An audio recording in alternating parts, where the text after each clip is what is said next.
with Obamacare and the collection that you apparently will be soon required to carry out. Can you tell me the discussion that's been in the open dialogue has been about the IRS having the authority to withhold a refund if one does not comply with the mandate to purchase insurance for their employees, or perhaps as individuals, sole proprietors, partnerships, LLCs, etc.? And does your power go beyond that, beyond withholding a refund? What about the tax lien component of the collection that the IRS, I expect, will be using when the refund is not a tool that's effective for them?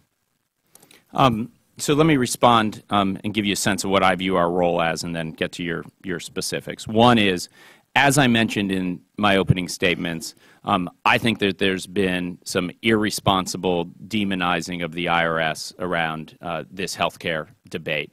First of all, there is no 16,000 people out there that are going to be hired. How many? That was a number that was put out by a study. It wasn't put out by us.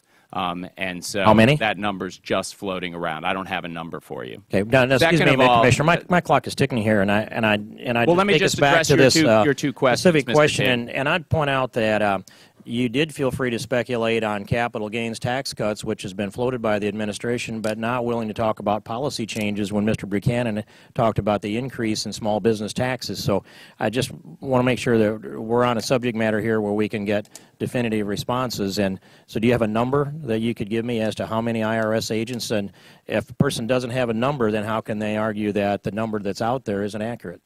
I can argue about the number because I actually get to set how many agents are out there, and I haven't set how many people are out there.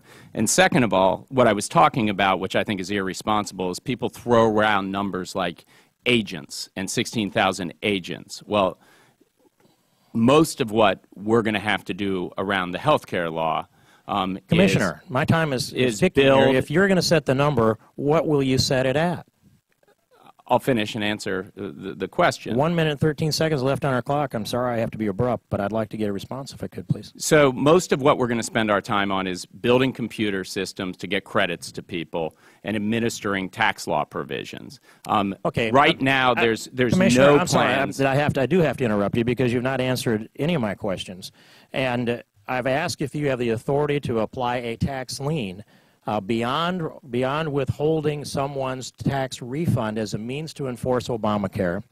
And I've asked you if you're going to set the numbers of agents or officers or employees of the IRS, and you disagree with the number, at what you expect to set it at. Now, if you will not answer either one of those questions, I don't think there's any reason for us to carry on this dialogue. So the law specifically prohibits liens, levies, and seizures.